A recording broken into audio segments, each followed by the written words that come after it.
2024 সাল। হঠাৎ করে আপনি একদিন পত্রিকা খুলে দেখলেন, ফেসবুক খুলে দেখলেন সবাই উত্তেজিত। কেন? কারণ ফেনীতে একজন ইমাম কর্তৃক ধর্ষণের শিকার একজন কিশোরী আজকে ৭ মাসের অন্তঃসত্ত্বা। এ ধরনের কথায় ছয়লাপ। ও মসজিদ থেকে সাবধান, ইমাম থেকে সাবধান, সব ইমামরা এরকম করে, সব মাদ্রাসায় এরকম হয়। আমাদের মেয়েরা নিরাপদ না, আমাদের ছেলেরা নিরাপদ না মসজিদের ইমাম থেকে, খতিব থেকে। তারপরে সবাই ভুলে গেল। কিন্তু তারপরে কি জানা গেল?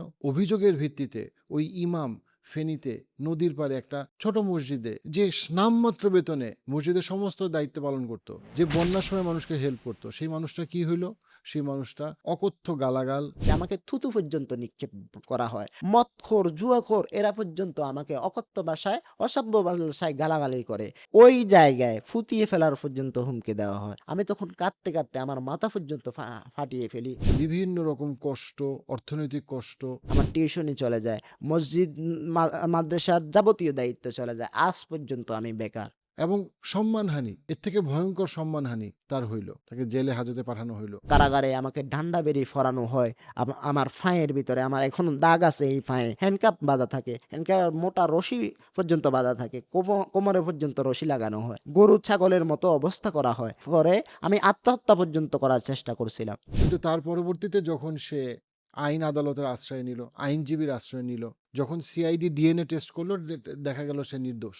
17 এপ্রিল 2026 তারিখে আমাকে কারাগার থেকে বেকসুর খালাস প্রদান করা হয়। এবং তার পরবর্তীতে যখন আরও এইটা গোয়েন্দা সংস্থা খতিয়ে দেখলো, সিআইডি রিপোর্টে আলটিমেটলি পাবলিশ করলো এই বছরে, যে তার আপন ভাই, ওই কিশোরীর আপন ভাই আসলে তাকে ধর্ষণ করছে। কিন্তু এর মধ্যে সবাই ভুলে গেল, আচ্ছা, একটা মেয়ের অভিযোগে আমি একজন ইমাম এবং খতিবের বিরুদ্ধে এত বড় একটা অভিযোগ আনলাম, এত কিছুর মধ্যে তাকে যাইতে হইল, তার বক্তব্যটা কি আমরা কেউ শুনছি? আসেন তার বক্তব্যটা একটু শুনি। ভাইয়া, আপনার একটা হৃদয় বিদারক সময় আপনি পার করছেন, যেখানে 2024 সালে আপনি যেখানে উত্তর টেটেশ্বর নদীর পাড় জামে মসজিদের একজন সম্মানিত ইমাম এবং খতিব ছিলেন 2019 থেকে 24 পর্যন্ত, হঠাৎ করে আপনি জানতে পারলেন যে আপনার বিরুদ্ধে ধর্ষণের অভিযোগ আনা হইল। পুরা সমাজ, সবাই আপনার বিরুদ্ধে দাঁড়ায় গেল, লেখালেখি হইল যে অমুক ইমাম এবং খতিব একজন কিশোরী নারীকে ধর্ষণ করছে এবং সেই নারী এখন প্রেগনেন্ট, এবং সেটা নিয়ে অনেক লেখালেখি হইলো। কিন্তু তার প্রায় 1.5 বছর পরে জানা গেল, 1 মাসের বেশি সময় আপনাকে জেলে থাকতে হইলই, কিন্তু তার প্রায় 1.5 বছর পরে ডিএনএ টেস্টের মাধ্যমে সিআইডি আমাদেরকে জানাইলো যে আপনি আসলে এই অপকর্মটার সাথে জড়িত না। এবং তারও 6 মাস পরে আমরা জানতে পারলাম যে তার আপন ভাই তাকে আসলে ধর্ষণ করছিল। কিন্তু এর মধ্যে, এই সময়ের মধ্যে আপনার অভিজ্ঞতাটা। ঘটনাটা হচ্ছে ঘটে 24/11/2024 তারিখ। ওই সময় আমি শুনতে পাই যে একটি অবিবাহিত মেয়ে গর্ভবতী হয়ে যায়, যার 7 মাস যাবৎ তখন চলতেছিল। এমত অবস্থায় আমি তার আগে শুনতে পাই যে সমাজবাসী এবং সবাইকে তারা জানাচ্ছিল সেটা টিউমার। কারণ আপনি জানেন সাধারণত 7 মাস অবস্থায় এটা বড় হয়ে যায় আস্তে আস্তে। তো টিউমার পরবর্তীতে সে কোনো কথাই বলে না। এমত অবস্থায় যখন মহিলারা পেটে হাত দিয়ে দেখে অন্য কিছু ধারণা করা হয় টিউমার ব্যতীত, অ্যাকুরেট হওয়ার জন্য তারা ক্লিনিকে যায়। ক্লিনিকে গিয়ে তারা পরীক্ষার মাধ্যমে জানতে পারে যে এই অবিবাহিত মেয়েটির পেটে 7 মাসের বাচ্চা রয়েছে। থাকা অবস্থায় তখন সন্দেহভাজন সেখানে কয়েকটি নাম উঠে। নামগুলোকে এক্সপাস করে দিয়ে তখন আমি অবিবাহিত ছিলাম। যাদের নাম উঠে তারা বিবাহিত ছিল এবং ছেলে সন্তানের জনক ছিল। তারা ওই মেয়েকে প্রলোভন করিয়ে একটি উদ্দেশ্যপ্রণীত গ্রুপ, একটি প্রভাবশালী গ্রুপ যারা আমার এগেনিস্টে ছিল। কারণ হচ্ছে আমি আরেকটা কথা আপনাকে স্মরণ করিয়ে দিতে চাই, আমি শুধু এজ এ ইমাম না, আমি কয়েকটা স্বেচ্ছাসেবী সংগঠনের সাথে জড়িত রয়েছি এবং কি আমি সামাজিক কর্মগুলি করার চেষ্টা করি। স্বার্থান্বেষী ব্যক্তি আমার পিছনে লেগে যায়। যখন এই মেয়েকে শিখিয়ে দেওয়া হয়, এই মেয়ে তখন একদিন রাত্রিবেলায় ওই 24 তারিখের আগের দিনে তখন আমি যখন ঘুমিয়ে পড়ি যথাযথ অবস্থায়, আমি রাত 10টার ভিতরে, আমাদের পরিবারের নিয়ম হচ্ছে রাত 10টার ভিতরে ঘুমিয়ে পড়া, সকালের ফজরের নামাজের আগে জাগ্রত হওয়া। এমত অবস্থায় আমি ঘুমিয়ে পড়ি সকাল 10টার ভিতরে। রাত 12টার দিকে কিছু উচ্ছৃঙ্খল কিছু ওই সমাজবাসী এবং কি বিক্ষুব্ধ কিছু হচ্ছে কমিটির লোক, তারা এসে আমার এখানে বলে যে অভিযোগ করে ওই গর্ভবতী মেয়েটার পেটে যে রয়েছে তার নাকি আমি নাকি বাবা এবং আমি নাকি দর্শন করি তাকে। এই অভিযোগটা যখন আনয়ন করে, এমত অবস্থায় ওই বাড়িতে আমাকে নিয়ে যাওয়া হয়। নিয়ে যাওয়ার পরে দেখি যে 2টা সমাজসহ ওইখানে অসংখ্য ব্যক্তি আগ থেকে তারা একজোট হয়ে আছে, তারা আমার বিরুদ্ধে এই অভিযোগটা দিচ্ছে, এবং যারা শিখিয়ে দেওয়া হয়েছে তারা একফাঁস হয়ে যায় এবং তাদের এটা চাপিয়ে গিয়ে ওই মেয়েটাকে বলে যে তুমি কি, তোমার সাথে কি ঘটছে সেটা বলো। তখন আমাকে কোনো কথা বলতে দেওয়া হয় না, কোনো কথা শোনা হয় না আমার। আমি বলি তথ্য উপাত্তর জন্য, ডিএনএর জন্য, কোনো কিছুই তারা আমলে নেয় না। তারা মেয়েটাকে যখন বলতে বলে, মেয়েটা শুধু বলে যে ফ্যাটটাকে দেখিয়ে বলে যে হুজুর আমাকে এভাবে করে দিয়েছে, আর এর থেকে বাড়তি একটা কথাও বলে না। তারা বিভিন্নভাবে অকথ্য ভাষায় গালাগালি করে এবং কি আমার উপর তেড়ে আসে হামলার উদ্দেশ্যে, আমার পরিবারের উপর, এবং কি ওই পর্যায়ে আমার ঘর বাড়িতে পর্যন্ত ভাঙচুর হয়। এবং তা অবস্থায় তারা সবাই, সমাজবাসী যখন আমার এগেনিস্টে চলে গেল, তদ্রূপ প্রভাবশালী গ্রুপ বলেন একটা, তারা সবাই মিলিত হয়ে আমাকে, সবাই আমার বিরুদ্ধে তখন চলে যায়। এমত অবস্থায় ওই মামলাটা তখন 24/12/2024 তারিখে মামলাটা থানা লিপিবদ্ধ করে। থানা থেকে, প্রশাসন থেকে জানানো হয় যে আপনারা স্থানীয়ভাবে সিদ্ধান্ত নেন এটা বারবার। কিন্তু শেষমেশ যখন ওই কমিটির 15 জন কমিটির কাগজ প্রদান করা হয় এবং যখন বলা হয় যে আমরা সবাই এই বিষয়টা সুনিশ্চিত যে ইমাম কর্তৃক এই বিষয়টি ঘটে, তখন ওই মেয়েটার শোনা কথার উপরে ভিত্তি করে তারা মামলাটি আমার নামে করে দেয় একটা জিডির ভিতরে। আরেকটা কথা স্পষ্ট করি, জিডি করে মেয়ের অভিযোগের ভিত্তিতে। আমি ওই দিন 24 তারিখ আমি ওই দিন ফেনী কোর্টে আসি, আমাদের ফেনী জজ কোর্টে আসি তাদের বিরুদ্ধে মানহানি মামলা করার জন্য। আসার পরে আমার অ্যাডভোকেট থেকে বলা হয় যে আপনি তখন ওইখানে তালাশ নেন ওই থানাতে, পরশুরাম থানাতে আপনার বিরুদ্ধে কোনো মামলা হয়েছে কিনা। যখন আমি কোর্ট থেকে বের হই তখন সাথে সাথে চারজন প্রশাসনকে নিয়ে এবং সাথে গ্রামের কিছু অসৎ ব্যক্তি যারা আমার এগেনিস্টে ছিল, তারা গিয়ে আমাকে সশরীরে আমার মায়ের সামনে থেকে আমাকে পুলিশের হাতে সোপর্দ করে এবং পরশুরাম থানায় নিয়ে আসে। ওই দিন 24 তারিখ 24/11/2024 তারিখে বিকালবেলায় রাত্রিতে আমার নামে এই মামলাটি দেয়। ডিএনএ করার পরে যদি আমার সাথে, আমি না করলেও যদি আসে, তাহলে আমি এর দায়িত্ব নেব। কিন্তু আমার কোনো কথাই পাত্তা দেয় না। এবং তারা জিজ্ঞেস করলো না যে তুমি 7 মাস পর্যন্ত লুকাইছো কেন, এবং তারা জিজ্ঞেস করলো না যে তুমি এতদিন টিউমার কেন বলছো এই বিষয়টা, যদি তাদের পারিবারিক না হতো বিষয়টি।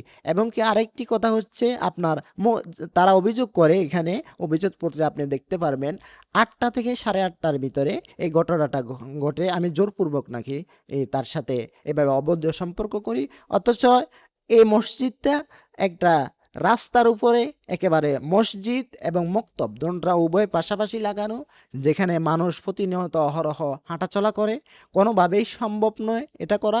এবং কি আপনার যে ছুটি দেওয়ার পরে আপনি একটু বুঝে দেখবেন, ছুটি দেওয়ার পরে সব ছেলেমেয়েরা কিন্তু যায় না, দুষ্ট প্রকৃতির হয়, তারা একটু কারচুপি করার জন্য হয়তো লুকায়িত থাকে, তারা যেহেতু ছোট।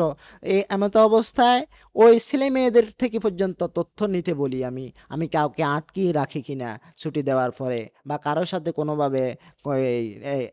কোনোভাবে কারোকে বেশি পড়ায় বা কম পড়ায়, বা কোনোভাবে কিছু বিভিন্ন চোখে দেখি কিনা, এই বিষয়টা পর্যন্ত তথ্য তালাশ নেই না। তারা আমার কোনো কথা পাত্তা না দিয়ে তারা মেয়ের কথার উপরে একটা শোনা কথা, অথচ এটা যে 9-1 ক দ্বারা মামলা দিয়েছে সেটা হচ্ছে সরাসরি দর্শন, যেটা চোখে দেখা ওই কথা। অথচ এখানে সাক্ষীরা স্পষ্টভাবে বর্ণনা দেওয়ার পরে লেখা আছে আমি ঘটনা শুনছি। আমার পরিবার ছাড়া তখন আমার বিপক্ষে সবাই ছিল, আমার আত্মীয় বলেন, আমার বন্ধু বান্ধব বলেন, আমার স্বজন বলেন, সবাই আমার বিপক্ষে ওই মেয়েটার কথার উপর, শোনা কথার উপরে বিশ্বাস করে পড়ে।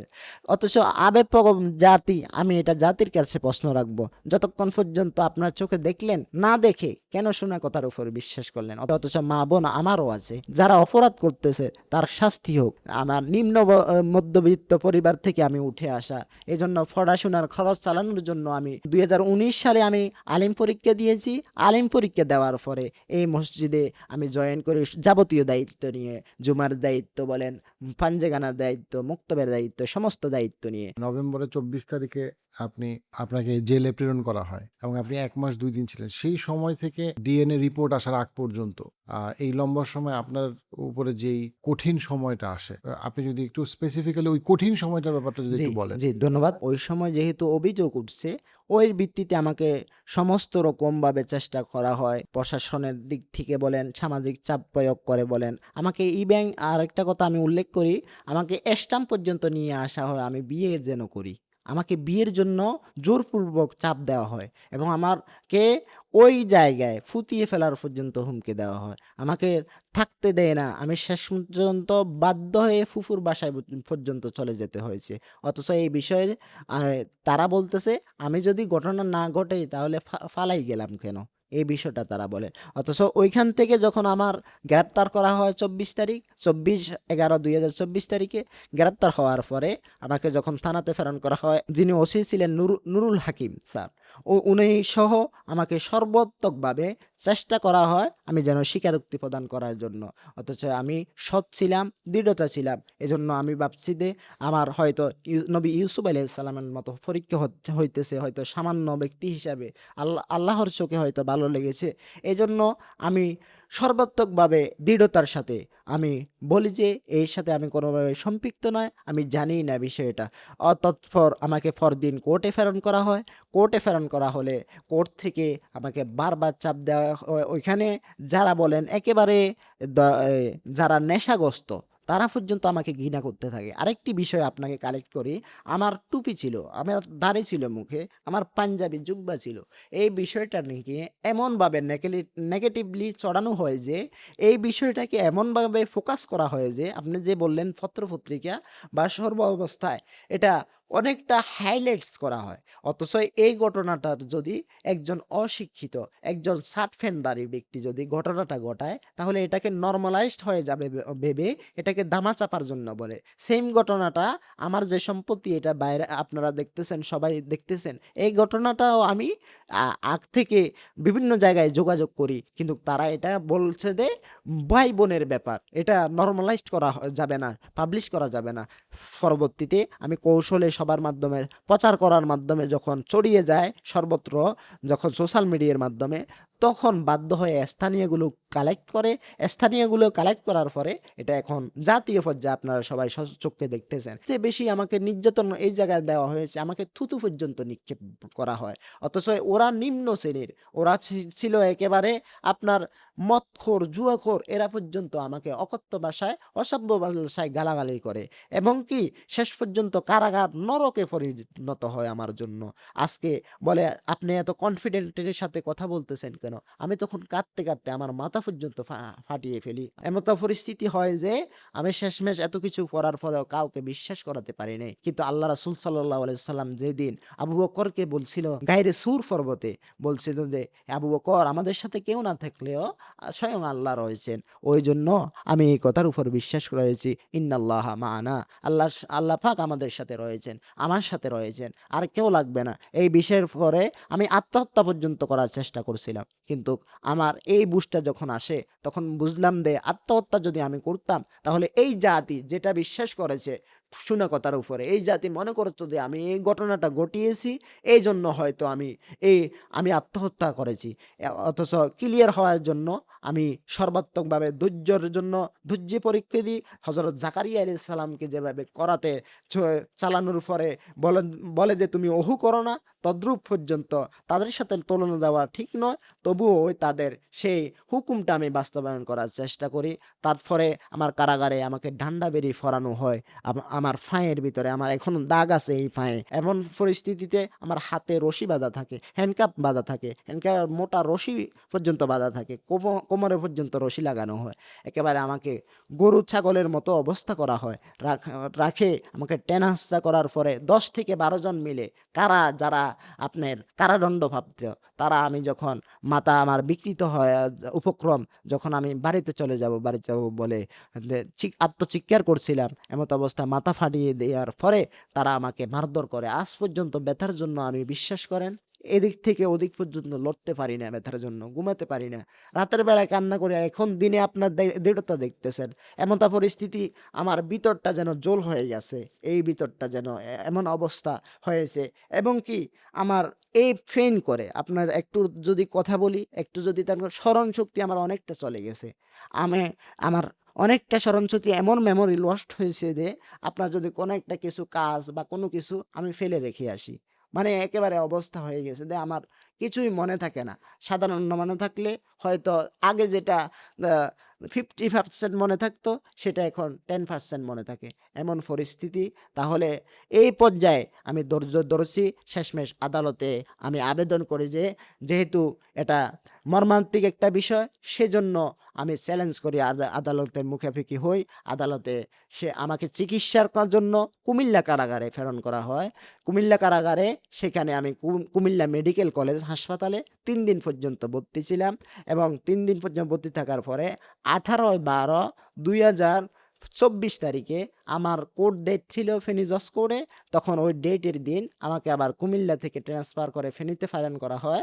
প্রেরণ করার পরে এর ভিতরে আমার অ্যাডভোকেট থেকে 2 বার জামিন চাওয়া হয়। অথচ 6 মাসের এর জন্য না জামিন নামঞ্জুর করে দেওয়া হয়। এমতো অবস্থায় ৩য় দফা 22 তারিখে আমি ডিএনএর আবেদন জানালে 22 তারিখে আবেদনটা পরিপ্রেক্ষিত হওয়ার পরে 22/12/2024 তারিখে আমাকে ডিএনএ ফরেনসিক মালিবাগ সিআইডিতে প্রেরণ করা হয়। সেখানে আমার স্যাম্পল রাখা হয়। স্যাম্পল রাখার পরে আমাকে 26 তারিখ আমার সার্টিফিকেট সহ যাবতীয় সার্টিফিকেট, আমার অসুস্থতার সার্টিফিকেট, ওষুধ, সমস্ত কিছু যাচাই বাছাই করে আমাকে বিজ্ঞ আদালত জজ কোর্ট থেকে আমাকে জামিন দেওয়া হয়।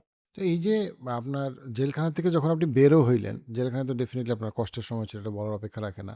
সেইখান থেকে ডিএনএ টেস্টের যে রেজাল্ট আসলো, এর মাঝখানে তো প্রায় অনেকটা সময়, 1 বছর প্রায়। তো এই 1 বছর কি আপনার ওই যে সমাজ বা জাতি সবাই কি ধরেই নেয় নাই যে আপনি অপরাধী? আমার স্যাম্পল কালেকশনে রাখার পরে ওই মেয়েটা, যে ভিকটিম রুবি আক্তার, তারও স্যাম্পল মিলানো হয়। তখন মিলানোর পরে 21/1/2025 তারিখে আমার পক্ষে রিপোর্ট আসে যে আমি দর্শন করিনি ওই মেয়েটাকে। এটা সর্বপ্রথম ক্লিয়ার করা হয়। অতঃপর যে বাচ্চা পেটে যে বাচ্চা মেয়েটা, তখন সেটা আবার দ্বিতীয়বার করা হচ্ছে। এই বাচ্চা মেয়েটার তাহলে পিতা কে? এই বাচ্চা মেয়েটার কোনো পিতা নির্ধারণের জন্য দ্বিতীয়বার যখন প্রেরণ করা হয়, বাচ্চা মেয়েটা রুবি আক্তার এবং আমার স্যাম্পলের সাথে তিনোটা অ্যাডজাস্ট করে যখন মিলানো হয়, তখনও এখানে প্রমাণিত হলেও আমার পক্ষে আসে রিপোর্টটা 0%, 0%। না, আমার রিপোর্টে সমস্ত কিছুতে মিল না পেয়ে রিপোর্টে ডিএনএ অ্যানালাইজ থেকে বলা হয় আমার রিপোর্টের ফলাফল হচ্ছে 0%, যেটির সাথে আমি সম্পৃক্ত তো ছিলাম না। এতদিন পর্যন্ত আমি অপেক্ষা করেছি। সেই রিপোর্টটি আছে 18/5/2025 তারিখে। এই রিপোর্ট যখন ক্লিয়ার হয়ে যায় যে আমি জান্নাতুল ফেরদাউস, যে শিশুকন্যা বাচ্চাটি, সেটি ভূমিষ্ঠ হয় হচ্ছে 13/2/2025 তারিখে। এরপরে ডিএনএতে প্রেরণ করার পরে স্যাম্পল রাখা হয়, এবং 3 জনের সাথে, রুবি আক্তার, আমার সাথে, বাচ্চা মেয়েটার সাথে মিলানোর পরে তখন 18/5/2025 তারিখে ফাইনাল রিপোর্ট আসে আমার, যেটা হচ্ছে আমি কোনোভাবে এর সাথে সম্পৃক্ততা নয়। তদ্রূপ 20 তারিখে, 20/5/2025 তারিখে ওই প্রভাবশালী যারা আমার এগেনিস্টে কাজ করছে, যারা আমার বিরুদ্ধে ছিল। আরেকটি বিষয়, এখানে বিরুদ্ধে যাওয়ার আরেকটি বড় কারণ হচ্ছে সমাজবাসী যে আমার স্বল্প মূল্যে, নামে মাত্র মূল্যে আমি ওইখানে এই যাবতীয় দায়িত্ব নিয়ে গ্রহণ করি। সেটা হচ্ছে মাত্র প্রথম আমাকে 2019 সালে যখন আলিম পরীক্ষা দিয়ে ছাত্র অবস্থায় ঢুকি, তখন মাত্র 3,000 টাকা দেয়, নামে মাত্র। তাও একটা 6 মাস পর্যন্ত আটক করে রাখতো একটা মাসের টাকা দিতে। 1 মাস যাওয়ার পরে 6 মাসেরটা বেঁচে যাইত, এমন অবস্থা হয়ে যায়। অথচ বলে আমি ধরে রাখতাম এই কারণে আমার একটা ইসলামী ফাউন্ডেশনের সহজ কোরআন শিক্ষা ছিল ওই সমাজে। আরেকটা হচ্ছে ক্ষুদ্র 2-1টা টিউশনি ছিল। তারপরে যায় আমার একটা ক্ষুদ্র ছোট মাদ্রাসা ছিল। ওইটার জন্য আমি তখন এই বিষয়টার জন্য আমার পড়াশোনা কিছু হলেও আমার পরিবারকে সহযোগিতা করতে পারি, বা 7-8 হাজার টাকা আসতো, এই জন্য আমি ধরে রাখা। শেষমেশ আরেকটা কথা আপনাকে উল্লেখ করি, এই মেয়েটা আমার কাছে পরে আমি এটা স্বীকার করি 2019 থেকে যখন আমি ঢুকি তখন আমার কাছে আরও ছোট ছিল, তখন প্রায় আপনার 9 কি 10 বছর হবে এমন অবস্থায় পড়াশোনা করে 2021 সাল পর্যন্ত। এই পড়াশোনা অবস্থায় দুই তখন হাজার একুশ সালের পরে সে আর আপনার কাছে পড়ে? আমার কাছে পড়ে না, এবং 2021 সালের অথচ 2024 সালে ঘটনাটা বলে। ওই 24 সালে আরেকটা ক্লিয়ার করে রাখি, 1/1/2023 তারিখে সেখানে আরেকটি আমার অমতে আমাকে জিজ্ঞাসাবাদ ছাড়া আরেকজন হুজুর দ্বারা সেখানে একটা নুরানি খোলে, কওমি লাইনের একটা নুরানি খোলা হয় 1/1/2023 তারিখে।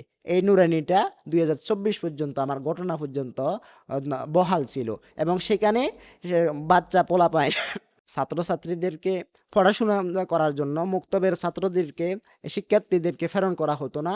এটা বলতো যে সেটা সেটা সকাল 8টা থেকে 12টা পর্যন্ত পড়ানো হতো, এবং আমারটা হচ্ছে সকাল 6টা থেকে 8টা পর্যন্ত।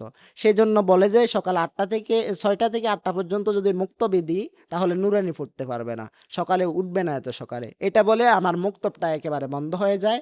ওই মুক্তবে ওই নুরানিটা চালু হয়ে যায়। নুরানিটা 8টা থেকে 12টা পর্যন্ত নুরানিতে পড়ানো হতো। অথচ এই তথ্য বিশ্লেষণ আমি সব কিছু কোথায় হয়েছে ঘটনা সব কিছু নেওয়ার জন্য বারবার বলি, আমার মাথা পর্যন্ত ফাটিয়ে ফেলি, যেটা আপনাকে বললাম। আমি সেন্সলেস পর্যন্ত হয়ে যাই, তারা কেউ আমার পক্ষে বিশ্বাসও করতে চায় না।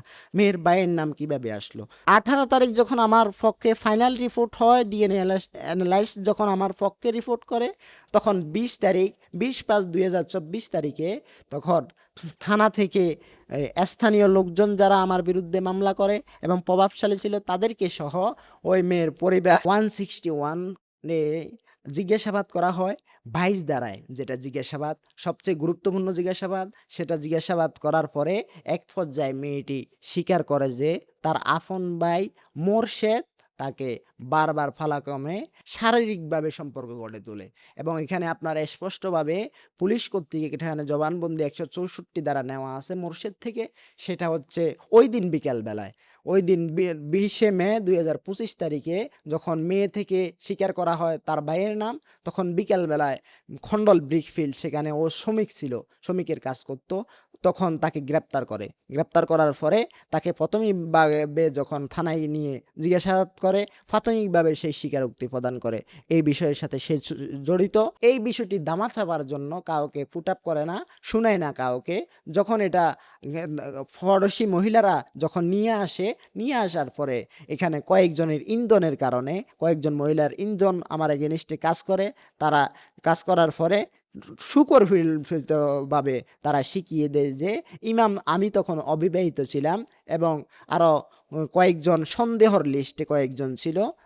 এটা সংগঠিত হয়, এবং অতঃপর যখন পুলিশ কর্তৃক এটা ফাইনালভাবে অ্যাকুরেট হওয়ার জন্য 24/5/2025 তারিখে তখন ডিএনএতে প্রেরণ করা হয় মালিবাগ ঢাকায় সিআইডি অফিসে। প্রেরণ করার পরে আসামি মোরশেদ আপন বড় ভাই, এবং কি যে শিশু নিষ্পাপ বাচ্চাটি জান্নাতুল ফেরদাউস তার স্যাম্পল, এবং কি রুবি আক্তার যে ভিকটিম, তাদের 3 জনের স্যাম্পলের সাথে মিলকরণ করা হয়। তখন ওই আসামি মোরশেদের সাথে সমস্ত যাবতীয় দর্শন করা মর্মে এবং কি বাচ্চাটার ফিতা হওয়ার মর্মে যাবতীয় বিষয় মিল পাওয়া যায়, এবং ডিএনএ রিপোর্টে স্পষ্টভাবে উল্লেখ আছে 99% তাদের মিল রয়েছে, এবং সমস্ত একই সূত্রে গাঁথা, এবং তারা দুইজনে উভয়ের সম্মতিতে তারা এটা সংগঠিত হয়, এবং যার ফলশ্রুতিতে বলিদান হতে হয় আমার মতো একজন নিরীহ ইমামকে।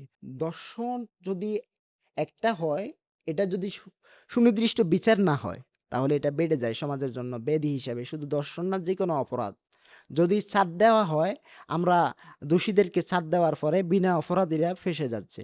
এবং আমরা আরেকটা বলবো যে আবেগের ভিত্তিতে নয়, বিবেক দিয়ে চিন্তা করে আপনারা যতক্ষণ পর্যন্ত সততা না পাওয়া পর্যন্ত কাউকে দোষী বলা যাবে না, এবং কি তার পর্যন্ত তথ্যপত্র নেওয়া লাগবে, এবং সিডের মাধ্যমে সিআইডির মাধ্যমে সেটা ডিএনএর যদি প্রয়োজন হয় ডিএনএ করে অ্যাকুরেট হওয়া প্রয়োজন, অতঃপর তাকে শাস্তি দেওয়া লাগবে। আরেকটা হচ্ছে এই সমাজে মা বোন সমাজ সবারই রয়েছে, একটা মেয়ের কথায় একটা পুরুষকে এভাবে যেন আর বলিদানের শিকার না হতে হয়। আমি হয়তো ধৈর্য ধরেছি, অপরজন হয়তো আমার উপর যে জুলুম হয়েছে তার উপর স্ট্রাকচার করে, তার উপর নির্ভর করে, হয়তো এটা সে ঘটিয়ে না থাকলেও হয়তো কষ্টের কারণে, নির্যাতনের কারণে সে স্বীকারোক্তি দিয়ে দিতে পারে। এই ঘটনা যেন পুনরাবৃত্তি না হয়, আমি এটার জন্য একান্তভাবে দৃষ্টান্তমূলক শাস্তি চাচ্ছি।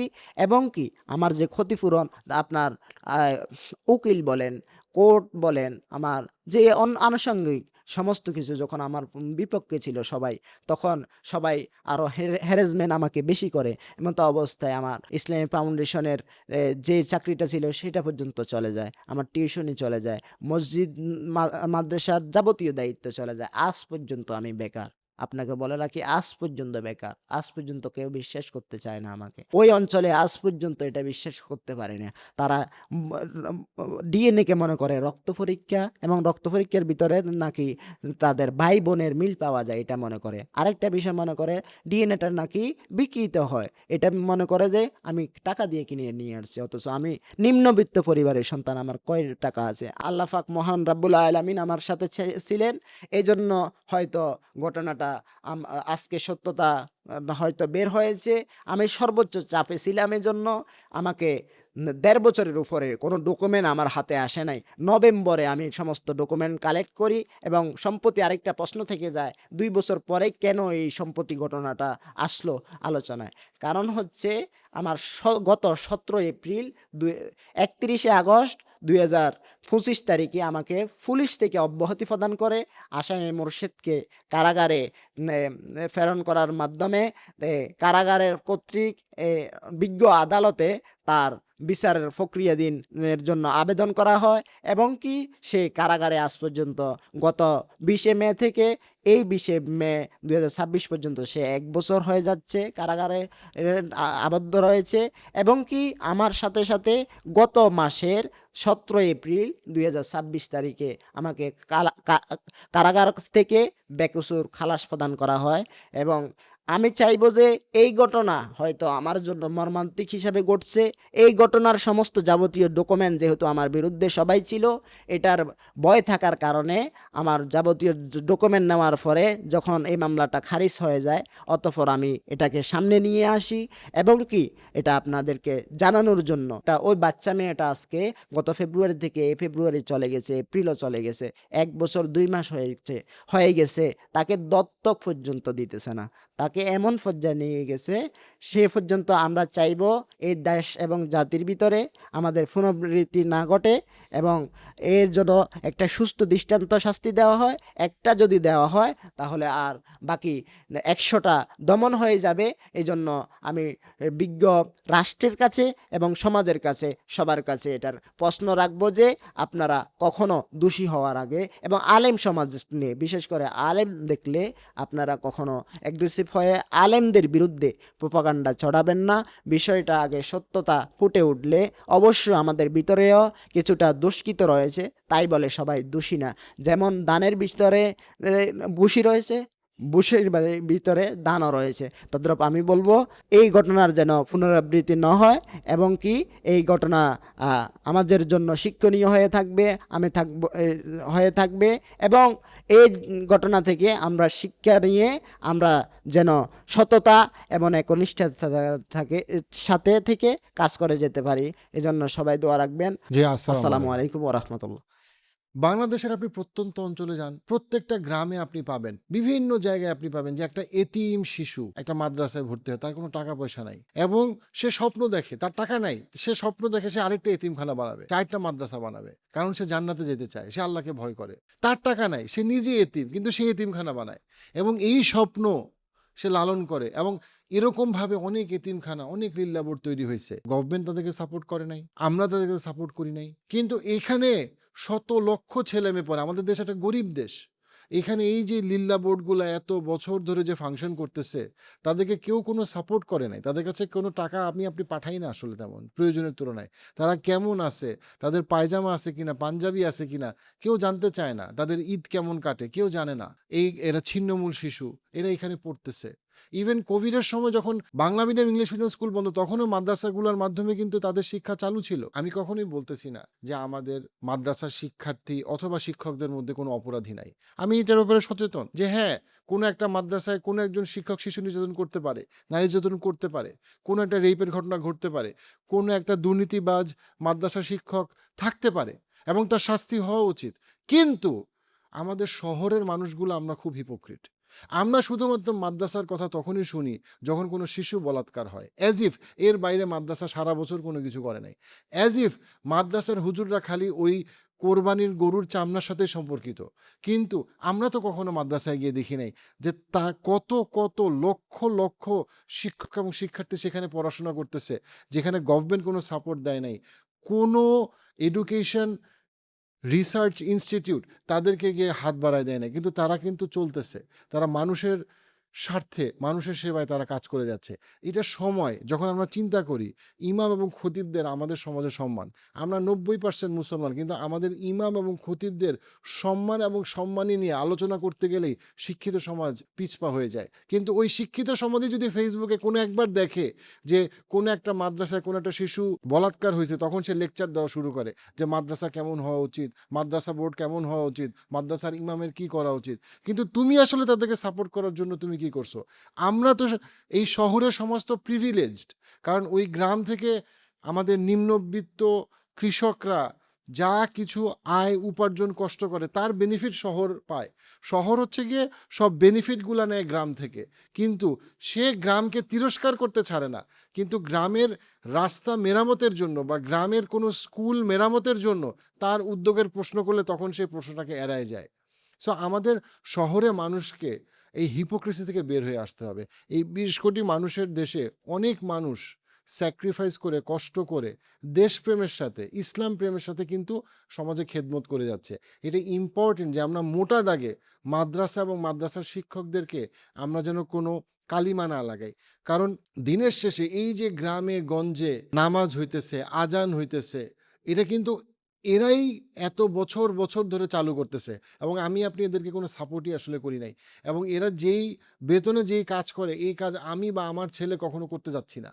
তাহলে তাদের নামে যখন আমরা কোনো অভিযোগ শুনি, আমরা যেন সেটাকে আগে সঠিকভাবে তদন্ত করি, বুঝার চেষ্টা করি, দেখার চেষ্টা করি যে আসলে এখানে প্রকৃতপক্ষে অভিযুক্তকে, এবং সেই জন্য শাস্তি পায়। যে লোকটা নির্দোষ সে যেন বিনা কারণে তাকে জেল খাটতে না হয় এবং তার চরিত্র নিয়ে যেন খারাপ কথা বলা না হয়।